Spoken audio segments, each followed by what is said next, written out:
আপনাদের বিবারার সবচেয়ে বড় মসজিদের খতিব যদি জুমার দিন ঘোষণা করে যে আগামী বছর এলাকার চেয়ারম্যানের নির্বাচন আমি করব, আমাকে আপনারা ভোট দিয়েন, আমি যদি বিচারক হই এলাকায় ঘোষ থাকবে না, যদি আমাকে আপনারা চেয়ারম্যান বানান টিয়ারের গম কাবিখার গম আমি খাবো না, আমি যদি হই এলাকার চেয়ারম্যান ন্যায় বিচার প্রতিষ্ঠিত হবে, মানুষের অধিকার নিশ্চিত হবে।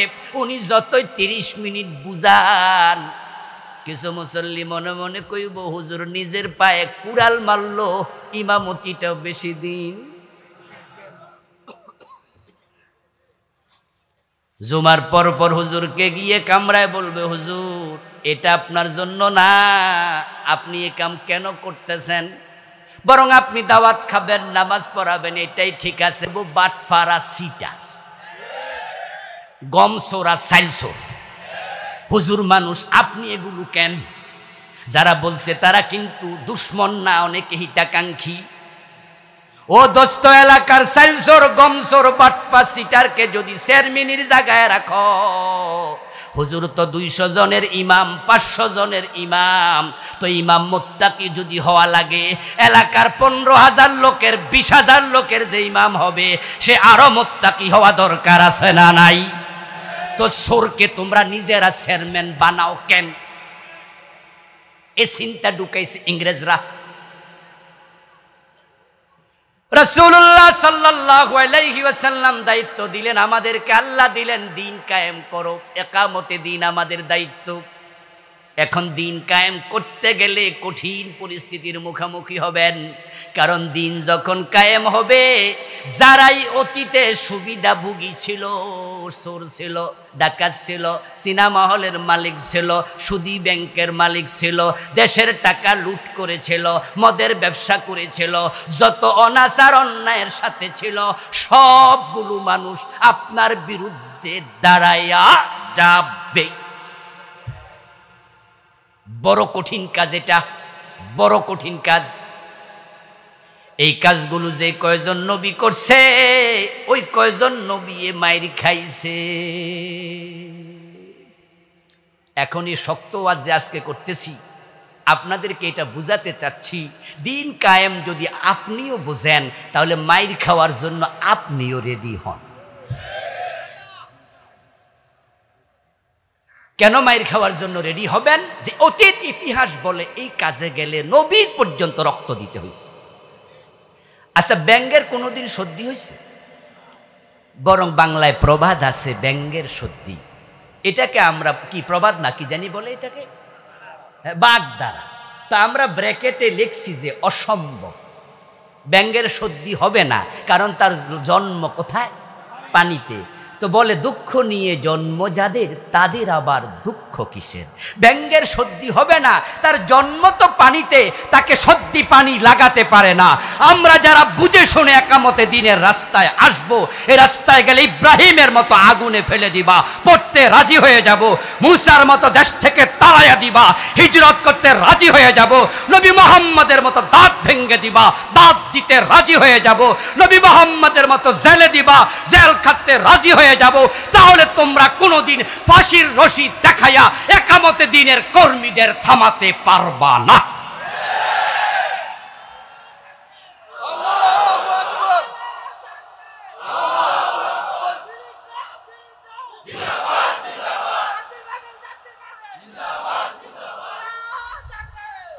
আমার প্রিয় ভাইয়েরা, আল্লাহর রাস্তায় চলতে গেলে বিপদ মুসিবত আছে না নাই?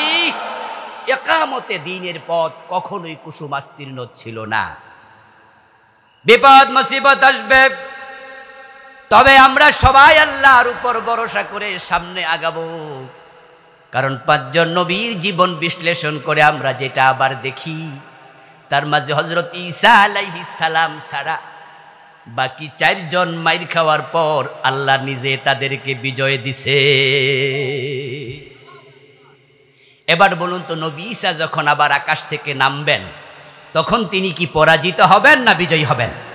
5 জন নবীর জীবনে বিজয়। কারণ কি?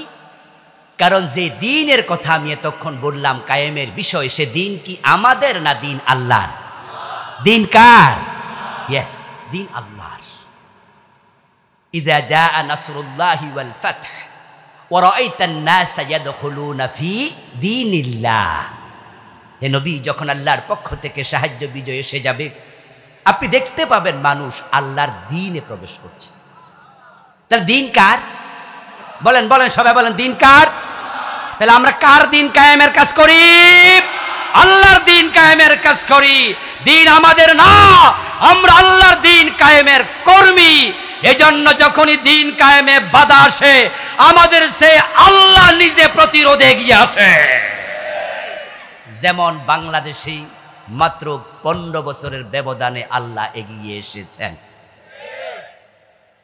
এই দেশে দিন যতটুকু আছে, গত সরকার ততটুকু নিভিয়ে দেওয়ার জন্য যত চেষ্টা দরকার সব করেছে। তারা পাঠ্যপুস্তকের মাঝে শিরক এবং কুফরি পর্যন্ত ঢুকাইছে।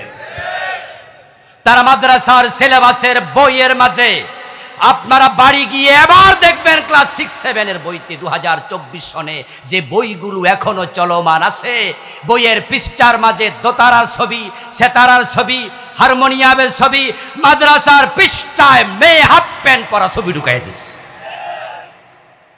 মাদ্রাসার এবার বইতে তারা মন্দিরের ছবি ঢুকাইছে। মাদ্রাসার ক্লাস 6 এর বইতে তারা এবার LGBT সমকামিতা ঢুকাইছে শরীফ শরীফার গল্পের নামে। গতবার মাদ্রাসার বইতে তারা ডারউইনের সেই বিবর্তনবাদ, মানুষ নাকি বানর ছিল, এই কুফরি মতবাদ ঢুকাইছে।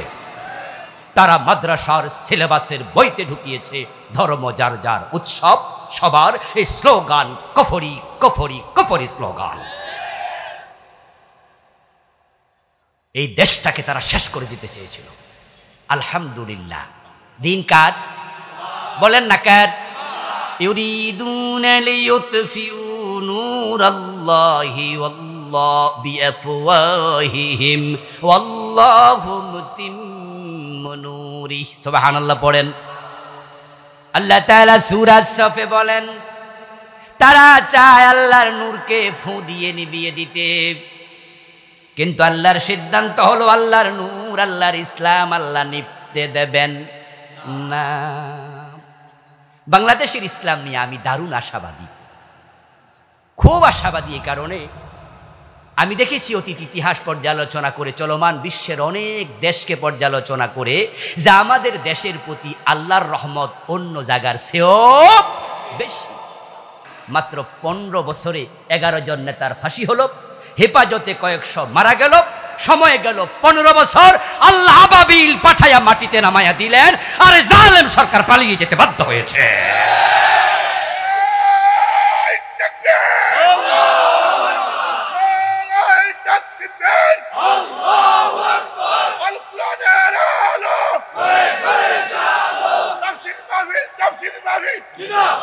আমার প্রিয় ভাইয়েরা, আচ্ছা, আল্লাহ কি চাইলে এই দুঃসময় আরো লম্বা করতে পারতেন না? আমরা তো অনেকে হতাশ হয়েছি, বলছি যে আর মনে হয় কিছু হবে না।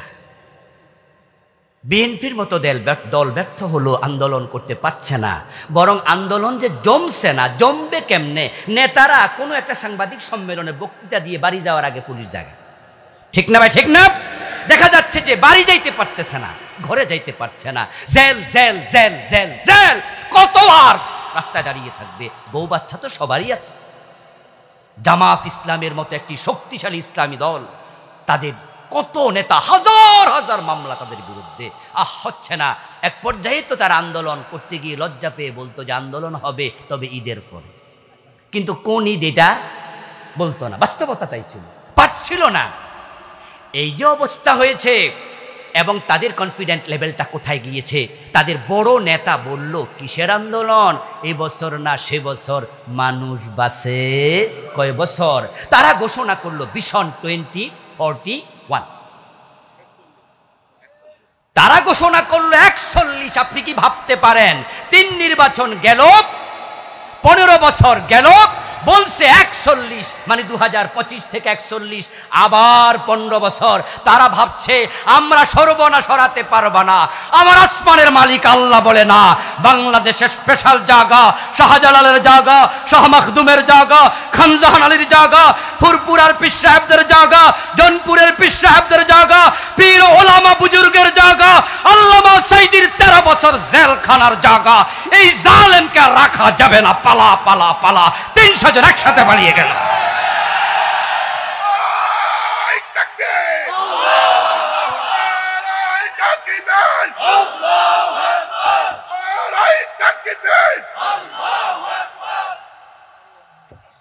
কেন এমনটা হলো?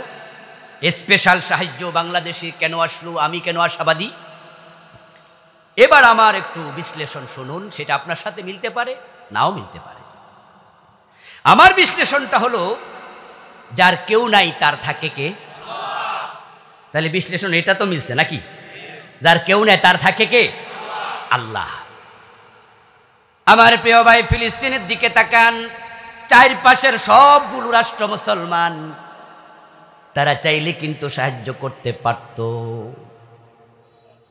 সৌদি আরব চাইলে ফিলিস্তিনে সাহায্য করতে পারে, দুবাই পারে, কাতার পারে, ইয়ামান পারে, সিরিয়া পারে, বাহরাইন পারে, কুয়েত পারে।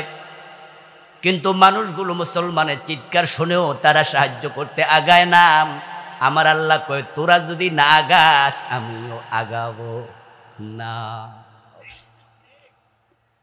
তাকায়া দেখেন এবার কাশ্মীরের দিকে। কাশ্মীরের পাশে তো জম্মু কাশ্মীর, আর জম্মু কাশ্মীর তো হলো পাকিস্তানের অংশ নাকি? তো পাকিস্তানের তো পরমাণু বোমাও আছে। কাশ্মীরকে সাহায্য করার জন্য মুসলিম রাষ্ট্র পাকিস্তান পাশে আছে। এবার তাকিয়ে দেখুন আপনি মিশরের দিকে। মিশরের চারপাশে মুসলমান রাষ্ট্র আছে না নাই? কিন্তু আমাদের চারপাশে আল্লাহ ছাড়ার কেউ নাই। আমাদের 3 দিকে ইন্ডিয়ার স্থলভূমি, একদিকে আছে মায়ানমারের সামান্য অংশ, এবং ওই মায়ানমারের জালেমগুলা সেখানের মুসলমান।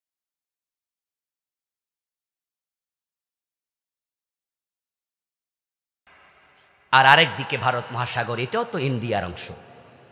আমাদের তো আল্লাহ ছাড়া কেউ নাই। এজন্য আল্লাহ তাআলা কয়, যা 15 বছরের বেশি না, এই 15-16 বছর ধৈর্য ধর, সাহায্য আসতেছে। এমন সাহায্য আসলো, এই 53 বছরের ইতিহাস পাল্টে গেছে, পাল্টে গেছে, পাল্টে গেছে। এই দেশের যারা একচ্ছত্র ক্ষমতার মালিক হয়ে গিয়েছিল, তাদের একজন নেতাকে জাতির বাবা বলতে আমাদেরও বাধ্য করেছিল, ছবি মাথার উপর টানাতে বাধ্য করেছিল, কোটি কোটি টাকা খরচ করে বড় বড় মূর্তি বানাইছে। পরিবর্তন এমন হলো, গলায় রশি লাগায় টেনে মাটিতে ফেলা হয়েছে। ওই ভাস্কর্য নামের মূর্তির মাথায় উঠে মানুষ প্রস্রাব করে দিয়েছে।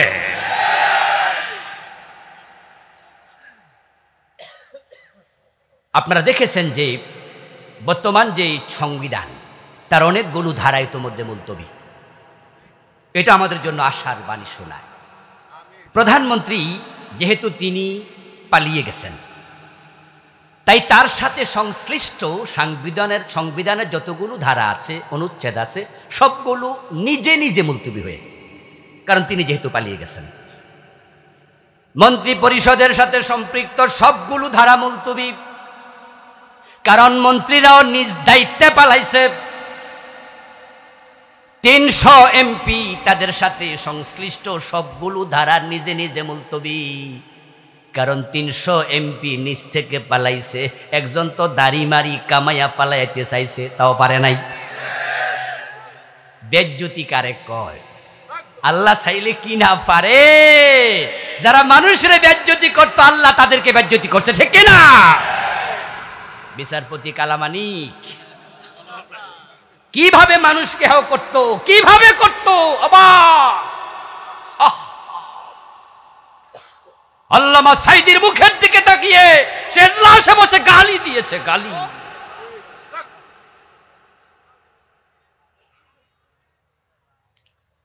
ও প্রিয় ভাইয়েরা, দেখুন আপনারা লক্ষ্য করে, 300 এমপি যখন পালালো, তাদের সাথে সংশ্লিষ্ট ধারাগুলো হলো মুলতবি।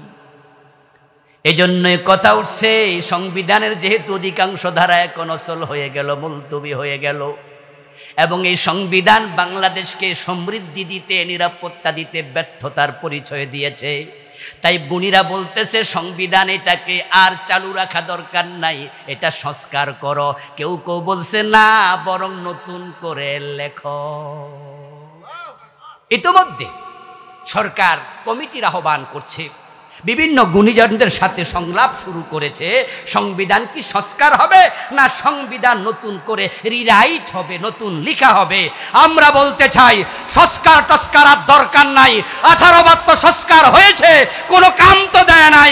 এই সংবিধান ফেলে দাও, বরং আল্লাহর কোরআনকে সংবিধান বানাও। কোরআনকে সংবিধান বানানো দরকার আছে না নাই? দিন কায়েম তখনই হবে কোরআন যখন সংবিধান হবে।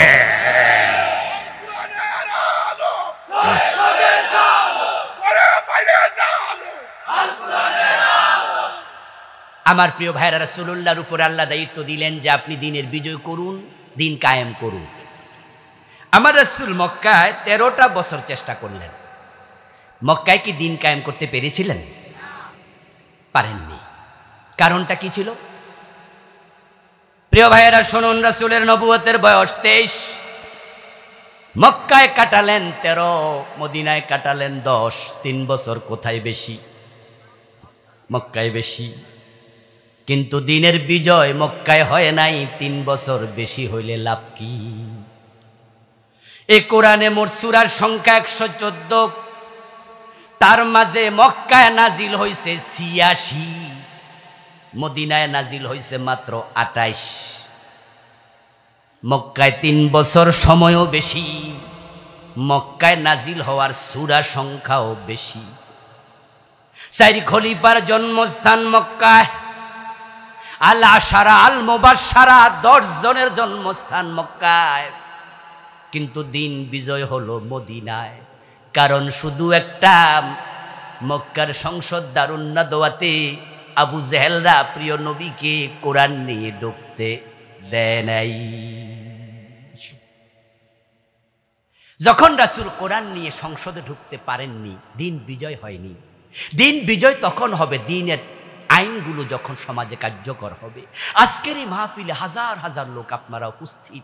বলুন তো, আমরা সবাই মিলে চিৎকার দিয়ে যদি বলি যে আগামী মাস থেকে চোরের হাত কাটতেই হবে, আপনারাও বললেন জি কাটতেই হবে, আদৌ কি চোরের হাত কাটা শুরু হবে? কিন্তু সংসদে যদি 151 জন বলতো, ঠিক না? ঠিক না? আচ্ছা, আপনারা এখানে যারা আছেন, আপনারা কি নামাজ কায়েমের বিপক্ষে না পক্ষে? আজান হলে দোকান বন্ধ হোক, এটা কি আপনারা চান? এই যে চাইলেন, আগামীকাল থেকে হবে। কিন্তু 151 জন এমপি চাইলে, একবার বললে হ্যাঁ হয়ে যাবে। চোর ধরে হাত কাটা হোক, এটা কি আপনারা চান না? এ দেশটা সোনার বাংলা হোক, আপনারা চান কি না? হয়ে যেত, হয়ে যাবে। কোরআনকে বিজয় করে দাও, কোরআন কায়েম করো, দিন কায়েম করো। সোনার বাংলা হতে 2 যুগ লাগবে না, লাগবে না। আমি যদি আল্লাহর কসম করেও বলি, আমার আশা করি কসম ভাঙবে না। কারণ পৃথিবীর অনেকগুলো দেশ আল্লাহ আমাকে সফরের সুযোগ দিয়েছে। ইউরোপ, আপনার আমেরিকা সহ আরব বিশ্বের তো অনেকগুলোই দেখলাম। আলহামদুলিল্লাহ তাআলা। আমি দেখেছি পৃথিবীর উন্নত বিশ্বের মাঝে এমন দেশ আছে যেই দেশে 4 মাস বরফ ঢাকা, 3 মাস 5 মাস দুনিয়ার লোকেরা কিচ্ছু ফল ফসল পায় না। তারা উন্নত হলো কেমনে? মালয়েশিয়া স্বাধীন হলো আমাদের মাত্র 10 থেকে 12 বছর আগে। তাদের দেশে আমি গিয়েছি অনেক আগে, সম্ভবত 2008-এ, আজ থেকে অনেক বছর আগে। সেখানে আমি গিয়ে দেখি 50 তলা বিল্ডিং এর তখনই অভাব নাই। টুইন টাওয়ারের পাশে দাঁড়িয়ে ছাদ দেখার শখ হলো যে কত উঁচু, একটু মজা করে দেখব। একজন বলে ভাই টুপি হাতে নেন না, কইরা গেলে টুপির বেজ্জতি হবে। এত উঁচু দেখতে, মাথায় হাত টুপি নেওয়া লাগে হাতে। এত 50 তলা বিল্ডিং বানিয়েছে মাহাতির মোহাম্মদ মালয়েশিয়াতে। তাদের আবহাওয়া আমাদের কাছাকাছি, তাদের খনিজ সম্পদ আমাদের কাছাকাছি। তো তারা আগাইতে পারলো, বাংলাদেশে 53 বছরে 50 তলা একটা বিল্ডিং বানানোর সামর্থ্য এই রাষ্ট্রের হয় নাই। কারণটা কি? 10 লাখ টাকা ব্যাংকে চেক দিলে ফিরাইয়া দেয়, বলে টাকা নাই। কারণটা কি? তারা মাহাতিরের মতো সৎ নেতা পেয়েছে, আর আমরা পেয়েছি চোর এবং বাটপার। যে নেত্রী নিজে বলে কি না উনার বাড়ির ফিয়ন 400 কোটি টাকা মালিক। আমার প্রিয় ভাই, আপনাদের বিবেকের কাছে বলছি, এই 400 কোটি টাকা কি চাকরি করে কামাইছে? তো কার টাকা সে চুরি করে? কানাডাতে নাকি বেগম পাড়া আছে। তো এটা শুনে আমি ভাবছি বাংলাদেশি কোনো মহিলা হয়তো ওখানে গিয়ে প্রথমে বাড়ি বানাইছে, ওই পাড়া নামকরণ বেগম পাড়া হয়েছে, হতেও পারে। পরে শুনি না আমাদের অফিসারদের বউয়ের নামে কিনছে সবাই, এজন্য বেগম পাড়া। সরকার ধরলে অফিসাররা বলবে না না আমরা তো সৎ মানুষ, টাকা নাই, আমার বউয়ের আছে। এস আলম ইসলামী ব্যাংকের 18টি শাখা থেকে টাকা পাচার করেছে 80,000 কোটি। আপনাদের কাছে আমার জানা প্রশ্ন, দয়া করে বলুন তো ইসলামী ব্যাংকে রিকশাওয়ালার অ্যাকাউন্ট আছে না নাই? নিজের মেয়েকে বিয়ে দেওয়ার মানুষে ভিক্ষা করে টাকা জমায়া মাসে 1000 টাকা রাখে, এমন ফকিন্নির অ্যাকাউন্ট আছে না নাই? তো 80,000 কোটি টাকা কার টাকা নিল? কার টাকা? এবার একটু বুদ্ধিমান ভাইয়েরা বলুন তো, এসালম নিচে, এসালম একাই নিচে না সাথে অন্যদের হাতও ছিল? এর সাথে সাবেক অর্থমন্ত্রী জড়িত, এর সাথে সাবেক প্রধানমন্ত্রী জড়িত। আমরা বর্তমান গভর্নমেন্টকে বলবো, দেশের টাকা দেশে ফিরিয়ে আনো এবং ধরে ধরে তাদের হাত কাটার জন্য চোরের হাত কাটার আইন করো, তারের মতো সোজা হয়ে যাবে।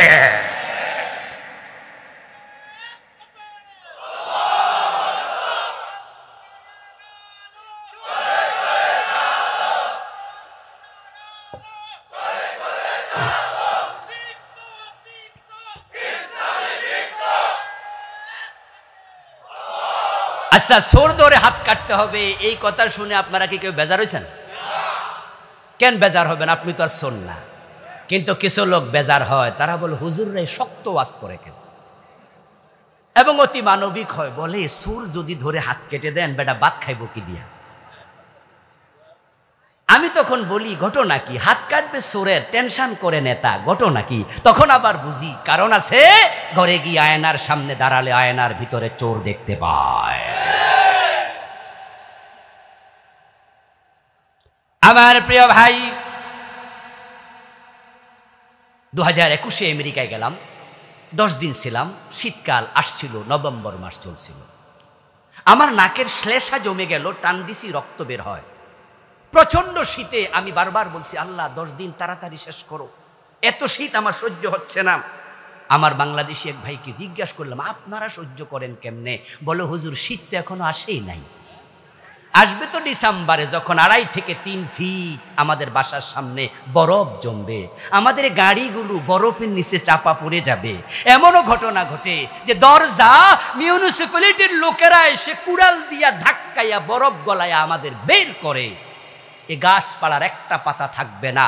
3 থেকে 3.5 মাস, 4 মাস পুরা দেশের অধিকাংশ অঙ্গরাজ্য ফল ফসল নাই। আমি অবাক হলাম, বলে কি রে, এরপরও তোমরা পৃথিবীর সেরা ধনী, আর আমার বাংলাদেশে 12 মাস ফল হয়, ফসল হয়, এরপর আমাদের তলা নাই, তলাবিহীন ঝুড়ি। তোমরা আগালে আমরা কেন পিছালাম? এই তো সোনার বাংলাদেশ, এমন দেশটি কোথাও খুঁজে পাবে না কো তুমি। সকল দেশের রানী সে যে আমার জন্মভূমি, জানি না কে লিখেছে। তার কি থেকে আসলাম, তুরস্কে গিয়ে দেখি তাদের ঘরের ছাদগুলো সব এরকম।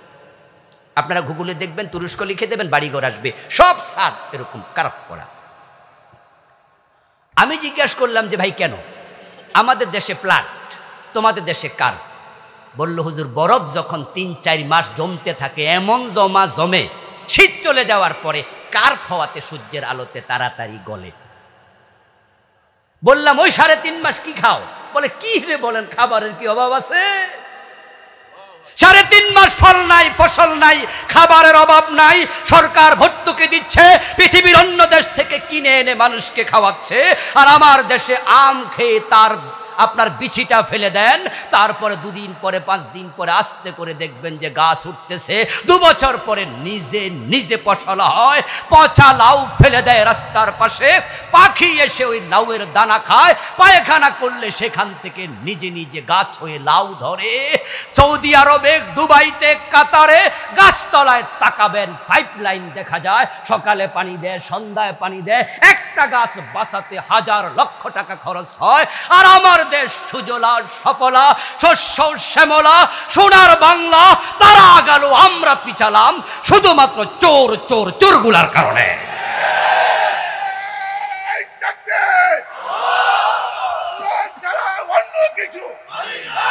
আমার প্রিয় ভাইয়েরা, কোরআনের আইন দরকার আছে না নাই? চুরি থামায়া দেন, দেশ আগাবেই, দেশ আগাবেই। আপনি কি ভাবতে পারেন ঢাকা চট্টগ্রাম রোডে যাবেন, একটু দাঁড়ায় দাঁড়ায় হিসাব করবেন যে 1 মিনিটে মোট কতটা গাড়ি আসে আর যায়। আচ্ছা, এই গাড়িগুলো যখন মেঘনা টোল প্লাজা যায়, দাউদকান্দি টোল দেয় না, একদিনে কত টাকা ওঠে হিসাব করুন। যমুনায় কত টাকা ওঠে, পদ্মায় কত টাকা ওঠে।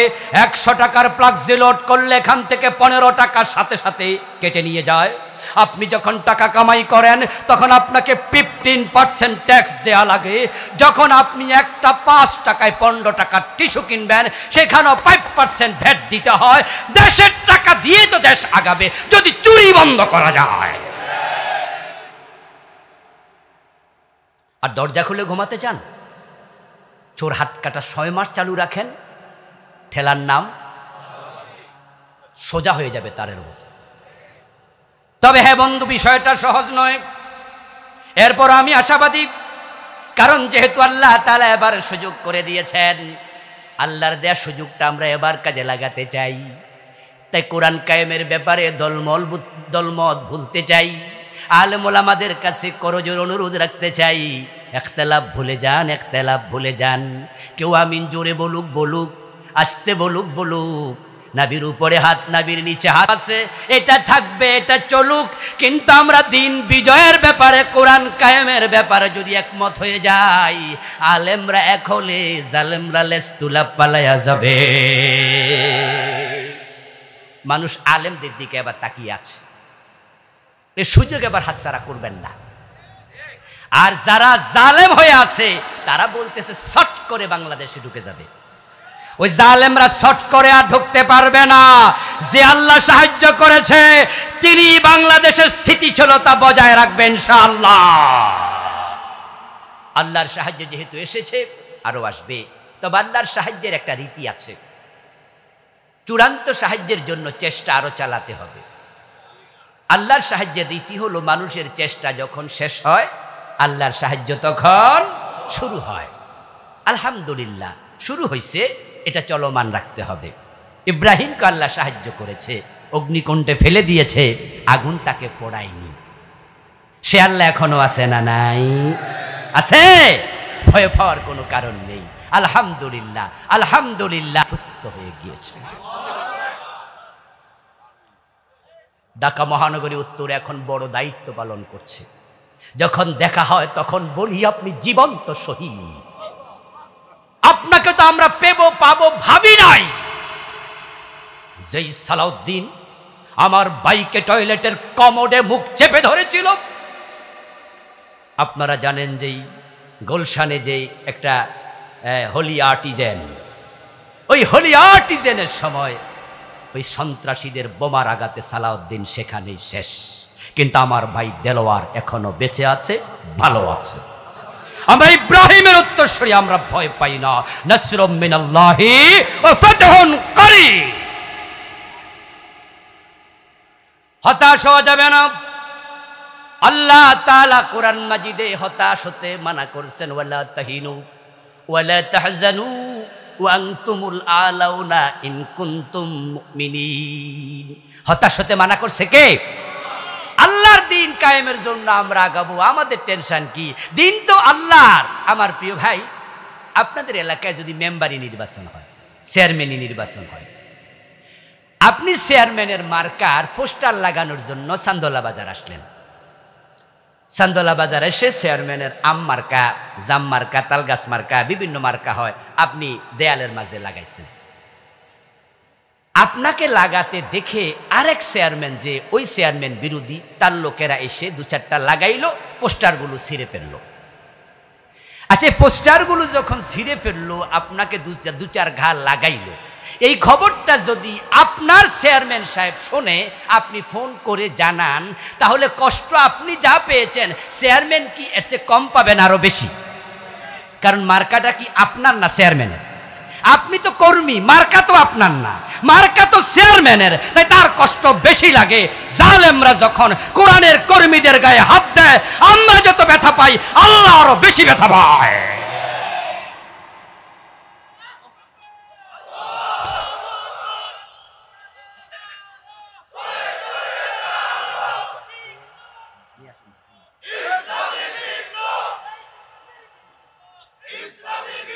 আমার প্রিয় ভাইয়েরা, আপনারা কেউ কেউ বলতে পারেন যে হুজুর, তাহলে আল্লাহ যদি ব্যথা পায় তাহলে আল্লাহ ধরে না কেন?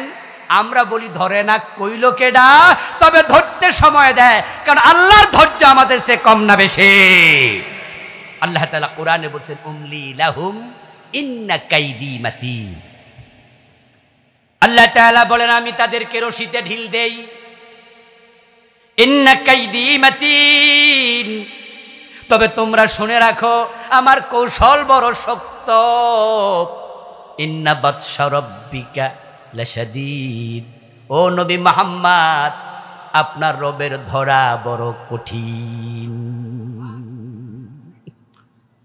আরে ভাই, হযরত মুসা আলাইহিস সালাম যখন ফেরাউনের কাছে দাওয়াত দিলেন, সর্বপ্রথম ফেরাউন যে প্রতিক্রিয়া ব্যক্ত করেছিল সেটা আল্লাহ তাআলা কোরআন মাজিদে বলেন। ফেরাউন বলেছিল, মা আলিমতু লাকুম মিন ইলাহিন গায়রি আনা রাব্বুকুমুল আলা। এই আয়াতটা অনেকেই জানেন, কিন্তু এখন যেটা বললাম এটা আলেমরা জানে, নন আলেমরা অনেকে হয়তো জানেন না। ফেরাউন শুধু বলেনি আমার তোমাদের বড় খোদা, এটা বলেছিল লাস্টে। প্রথমে মুসা আলাইহিস সালাম যখন দাওয়াত দিল, তখন সে রাজন্য বর্গকে ডেকে এনে বলেছিল, মা আলিমতু লাকুম মিন ইলাহিন গায়রি।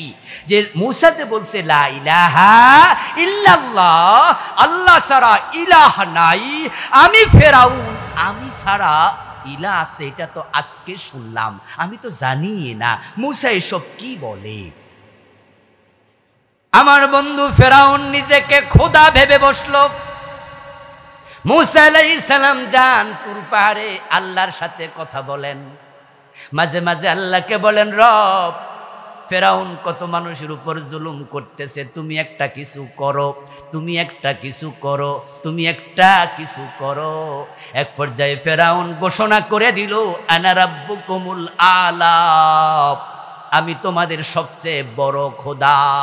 এবার হযরত মুসা বলে, আল্লাহ সে তো এবার তোমার চেয়ারে বসতে চায়, সে কহে তোমার জায়গা, আল্লাহ কিছু একটা করো। আল্লাহ বলে, ঠিক আছে, তাহলে আমি আমার সিদ্ধান্তে এবার বাস্তবায়ন করব।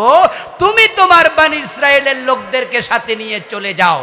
কোথায় যাবে? ফিলিস্তিনে। মুসা আলাইহিস সালাম ঘোষণা করে দিলেন, বনি ইসরায়েলের লোকেরা রাতের বেলায় সবাই মিলে রওনা দিল। আল্লাহ তাআলা বলেন, আসরি বিইবাদি ও মুসা আসরি বিইবাদি লাইলান, তুমি রাতের বেলায় আমার বান্দাদেরকে নিয়ে ফিলিস্তিন চলে যাও, মিশর পরিত্যাগ করো। মুসা আলাইহিস সালাম চলে গেলেন, দিনের আলো এসে গেল। হাঁটতে হাঁটতে হাঁটতে হাঁটতে সামনে বাহারে আহমার, লোহিত সাগর, নীলনদ নয় কিন্তু, বাংলাদেশের বইগুলোতে নীলনদ বলে, এটা সঠিক তথ্য নয়। নীলনদ হলো মিশরের ভিতরে। আমিও গিয়েছিলাম নীলনদের পাড়ে, আমি দেখেছি নীলনদের এপার থেকে ঢিল মারলে ওপারে যাবে, যদি শোয়েব আক্তারের মতো লোক হয়, খুব জোরে মারতে পারে। হতে পারে আপনাদের এই মাঠের একবারে লাস্ট পয়েন্টের আরেকটু বেশি। নীলনদ হলো একটা বড় খালের মতো, এটা পৃথিবীর 12টা রাষ্ট্রকে পরিবেষ্টন করেছে। দৈর্ঘ্যের পৃথিবীর সেরা নদী, কিন্তু প্রস্থে এটা বড় নয়, এটা কায়রোর ভিতর দিয়ে গিয়েছে। এটা সাঁতরে পার হওয়া, এটা আমার জন্য কোনো ব্যাপার নয়। ফেরাউন ডুববে কেন এখানে? ঘটনাটা এখানে ঘটেনি, এটা বাংলাদেশের লেখকরা ভুল করেছে। ঘটনা ঘটেছে সেটা হচ্ছে লোহিত সাগর, যার পরে হলো ফিলিস্তিন তিহপান্ত, ওই পারে তুরে সাইনা। আমি ওই পাশেও গিয়েছিলাম, কায়রো থেকে 3.5 থেকে 400 মাইল দূরে সেটা। ওখানে গিয়ে মুসা আলাইহিস সালাম দেখেন সামনে বিশাল সমুদ্র। উনার এবার উম্মতেরা বলছে, মুসা দিন হয়ে গেল, ইন্না লামুদ্রাকুন। পিছনে তাকায়া দেখে আকাশ পর্যন্ত ধুলিবাড়ি উঠতেছে। তারা বুঝে ফেলছে আমরা যে পলাইয়া আসছি ফেরাউন টের পাইয়া গেছে, নিশ্চয় সে সৈন্য লইয়া আমাদেরকে ধরার জন্য আসতেছে। এখন সামনে হলো সাগর, পিছনে হলো ফেরাউন। যদি সাগরে ঝাঁপ দেই তাহলে সবাই ডুবে মরে যাব, কারণ সাগরে তো আর সাঁতার কেটে ওই পারে যাওয়া যাবে না। সাগরে তো সাঁতার কেটে যাওয়া যায় না। আর দাঁড়াইয়া থাকলে বেটা দইরা নিয়া সবাই রে শুলে চড়াবে, জবে করবে। তাই তারা বলে ইন্না লামুদ্রাকুন, আমরা বুঝি ধরা পড়েই গেলাম। শব্দ খুব শক্ত, ইন্না, পরে আবার লামে তাকিদ, ইন্না লামুদ্রাকুন, ধরা খাইয়া গেছি, মানে ধরা খাওয়ার মাঝে কোনো সন্দেহ আর নাই। এ হলো উম্মতের বক্তব্য। মুসা আলাইহিস সালামও দেখেন সামনে লোহিত সাগরের অথই জলরাশি, পিছনে ফেরাউনের সৈন্যদের ঘোড়ার পায়ের ধুলির উৎক্ষিপ্ততা। মুসা নবীও দেখতেছে, কিন্তু তিনি নির্বিকার নিশ্চিন্ত মনে জবাব দিলেন, কাল্লা ইন্না মাইয়া রব্বি সায়াহদিন। তোমরা যা বলছো সেটা নয়, অসম্ভব, আমার আল্লাহ আমার সাথে আছে। তাওয়াক্কুল বাড়াতে হবে, বিপদ দেখে হতাশ হবেন না। মুসা জবাব দেয়, ইন্না মাইয়া রব্বি, আমার সাথে আমার আল্লাহ আছে। আবু বকর সিদ্দিকও একটু ভয় পাইছিলেন ওই গুহার ভিতরে, বললেন যে তারা তো এসে গেছে। রাসূল বলে, লা তাহজান ইন্নাল্লাহা, টেনশন করুন, আমাদের সাথে কে আছে। কথার মাঝে একটু পার্থক্য আছে। তো পার্থক্যটা হলো, নবী মুসা বলেছে আমার সাথে আমার রব আছে, রাসূল কয় আমাদের সাথে আছে। সুবহানাল্লাহ পড়েন, ইন্নাল্লাহা মা'ানা। আর মুসা কইছে মাই, ইন্না মাইয়া রব্বি, আমার রব আমার সাথে। কারণ বনি ইসরাইলের লোকেরা একটু বেশি তেরা ছিল, নবীরে জ্বালাইছে, কিন্তু নবী মুহাম্মদের উম্মত, নবী মুহাম্মদকে সামান্য জ্বালাতন নবীর জন্য জান দিছে। হযরত মুসা আলাইহিস সালাম বলল, অসম্ভব, আমার রব আমার সাথে আছে।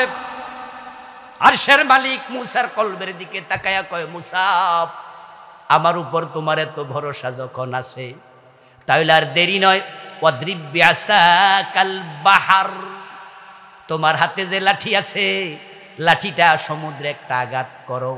হযরত মুসা লাঠি দিয়া সমুদ্রের মাঝে আঘাত করতে দেরি, 12টা রাস্তা হতে দেরি হয় নাই। সাথে সাথে 12টা রাস্তা কে বানালেন? মাশাআল্লাহ, জোরে বলেন, কে বানালেন? সে আল্লাহ এখনো আছে না নাই? সরকিতে তুলে হযরত ইব্রাহিমকে রশি দিয়ে বেঁধে নিচে সরকি টানতেছে, যখন ইব্রাহিম তাকায়া দেখে সরকি টানা লোকদের মাঝে আজর আছে। আজর উনার বাবা।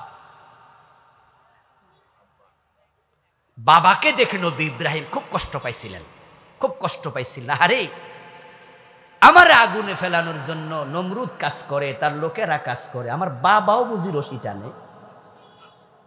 তখন তিনি ভাবলেন যে তাহলে আমি নিচের দিকে আর সামুই না, এখন তাকানো দরকার কোন দিকে? আরে জোরে বলেন না, কোন দিকে? আমরা কিন্তু উপরের দিকে তাকাতে ভুলি, তাই অন্যায় করি। চোর চুরি করার সময় ডানে তাকায়, বামে তাকায়, কেউ দেখলো নি, সামনেও চায়, পিছনেও চায়, কিন্তু উপরের দিকে চাইতে ভুলে যায়।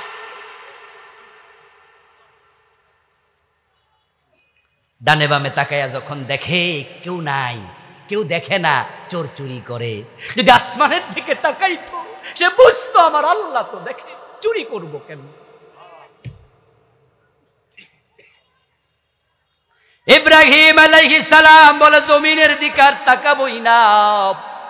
আমার বাবা আজর পর্যন্ত রশি টানতেছে, যখন চরকি ঘুরতে থাকবে তখন তারা রশিতে ঢিল মারবে আর ইব্রাহিম অগ্নিকুণ্ডের মাঝখানে পড়ে যাবে। তখন তিনি এবার জমিন থেকে মুখ ফিরাইয়া আসমানের দিকে মুখ তুলে বলে, ইয়া রব্বি ইন্নাকা ফিস সামাই ওয়াহিদুন ওয়া আনা ফিল আরদি ওয়াহিদুন আ'বুদু। সুবহানাল্লাহ পড়েন।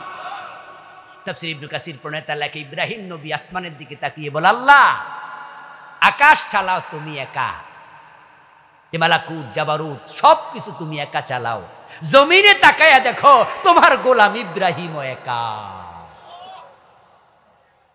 আমার বাবাটাও আমার সাথে নাই। তবে আল্লাহ তোমার সাথে আমার কথা কি জানো, সেটা হচ্ছে আমি ভয় পাই না, কারণ তুমি তো আমার সাথে আছো।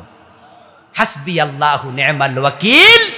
ইব্রাহিম বলছে হাসবি আল্লাহু নি'মাল ওয়াকিল নি'মাল মাওলা ওয়া নি'মান নাসির। তুমি enough, you are enough for me. তোমার মতো উত্তম বন্ধু নাই, তোমার মতো উত্তম শুভাকাঙ্ক্ষী নাই, তোমার মতো উত্তম কর্ম সম্পাদনকারী নাই, তুমি আমার জন্য হাসবি, যথেষ্ট। ইব্রাহিম আলাইহিস সালাম আল্লাহকে যখন এই কথাটা শোনালেন, ওই টাইমে সরকি রশি তারা ছেড়ে দিল। তাফসীর ইবনে কাসির প্রণেতা বলেন, কানা ফিল হাওয়া ফাআরাদা লাহু জিবরিলু ফাকালা ইয়া ইব্রাহিমু আলাকা হাজাতুন ক্বালা আম্মা মিনকা ফালা ওয়া আম্মা মিনাল্লাহি ফাবালা। ইব্রাহিম তখন শুনলে, উপরে হলো সরকি, নিচে হলো আগুন, ধাউ ধাউ করে জ্বলছে। এই অবস্থায় জিবরিল আমিন এসে বলে, ইব্রাহিম আমি জিবরিল, আলাকা হাজাতুন, আপনার কোনো জরুরত আছে, প্রয়োজন আছে? ইব্রাহিম জানে জিবরিলের 600 পাখা, যদি বলে পাখা নাড়া দেন এক মুহূর্তে আগুন নিভে যাবে। ইব্রাহিম নবী বলে, জিবরিল নো থ্যাঙ্কস, আপনার কাছে আমার কোনো প্রয়োজন নাই। আম্মা মিনকা ফালা ওয়া আম্মা মিনাল্লাহি ফাবালা, আমার আল্লাহর সাহায্য আমার জন্য যথেষ্ট। আপনি যান, নো থ্যাঙ্কস, আপনার সাহায্য লাগবে না। ফাজআলা খাজিনুল মাতার ইয়াকুলু মাতা উমারু বিল মাতার ফামতিরহু। বৃষ্টির দায়িত্ব নিয়োজিত ফেরেশতা মিকাইল চিৎকার দিতে শুরু করলো।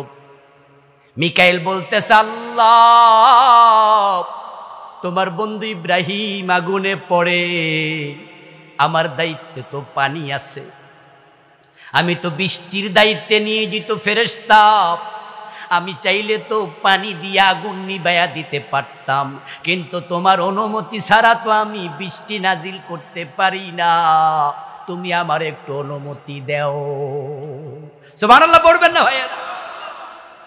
মিকাইল আল্লাহর কাছে অনুমতি চায়।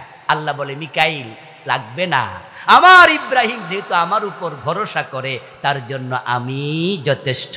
ওমান ইয়াতাওয়াক্কাল আলাল্লাহি ফাহুয়া হাসবুহ। ইব্রাহিমকে পোড়ানোর জন্য যে আগুন রেডি দাউ দাউ করে জ্বলছে, আমার রব বলে কুল্লা, এবার আমি বললাম ইয়া নারু, ও আগুন কুনি বারদা, তোমার কাছে আমার ইব্রাহিম আসতেছে, চেঞ্জ ইউর ক্যারেক্টার, তোমার চরিত্র পরিবর্তন করো, তুমি তো জ্বালাও পোড়াও, তুমি বড় গরম, কিন্তু আমি তোমার রব বলছি তুমি আজকে ঠান্ডা হয়ে যাও। কুল্লা ইয়া নার, বললাম ও আগুন কুনি বারদা, ঠান্ডা হও, চরিত্র চেঞ্জ করো। আচ্ছা, ইব্রাহিম আলাইহিস সালাম যখন আগুনে পড়ছিলেন তখন কি কুরিয়ার কম্বল গায়ে দিয়ে গেছিল? আমাদের মতো একটু মোটা কাপড় কোট মোট গায়ে দিয়ে গেছে? এজন্য আল্লাহ বলে বারদাউ ওয়া সালামা, ওই আগুন বেশি ঠান্ডা হইও না, আবার আমার ইব্রাহিম কষ্ট পাবে, তাই সালামা যোগ করে দিলেন, এমন ঠান্ডা হ ইব্রাহিম যেন আগুনে মজা পায়। সুবহানাল্লাহ।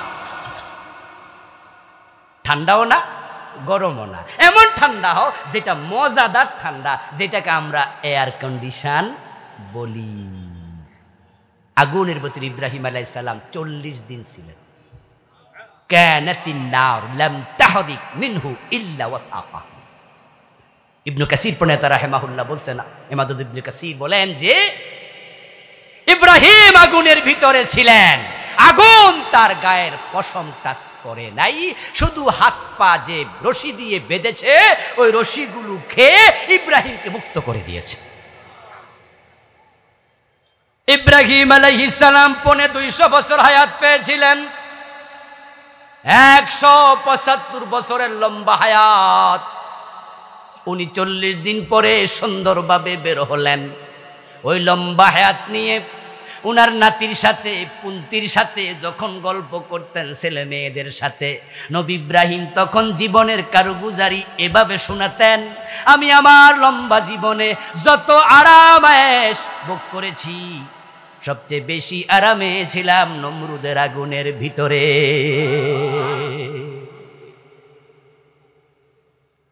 সে আল্লাহ এখনো আছে কিনা? এই জন্য আল্লামা ইকবাল রাহিমাহুল্লাহ বলেছেন, আজ ভি হো জো ইব্রাহিম কাইমা ফয়দাম, আগ কর সকতি হে আন্দাজ গুলিস্তা ফয়দাম। আল্লামা ইকবাল বলে, ইব্রাহিমের মতো ঈমান যদি তোমরা আজ অর্জন করতে পারো, এখনো নমরুদদের আগুন অগ্নিকুণ্ড তোমাদের জন্য ফুল বাগান হয়ে যাবে। ইনশাআল্লাহ আমরা ইব্রাহিমের মতো আগাতে চাই, আমরা নবী মূসার মতো আল্লাহর উপর ভরসা করতে চাই, আমরা সাহাবাদের আদর্শে উজ্জীবিত হতে চাই। দিন কায়েমের আগ পর্যন্ত আমরাও থামবো না, থামবো না, থামবো না। এই জমিনটা দিন কায়েমের জন্য আপনারাও সবাই মিলে একসাথ হয়ে কাজ করবেন, এই প্রত্যাশা আমরা রাখছি। আপনারা যারা নবী মুহাম্মদকে অনুসরণ করে তার সাথে জান্নাতে ঢুকতে চান, এই কাজ আপনাকে আমাকে করতেই হবে। হাযা মা ইনদি ওয়াল ইলমু ইনদাল্লাহ আলাইহি তাওয়াক্কালতু ওয়া ইলাইহি উনীব। প্রিয় ভাইয়েরা, ইনশাআল্লাহ আমার পরে আলোচক আল্লামা আনোয়ার হুসাইন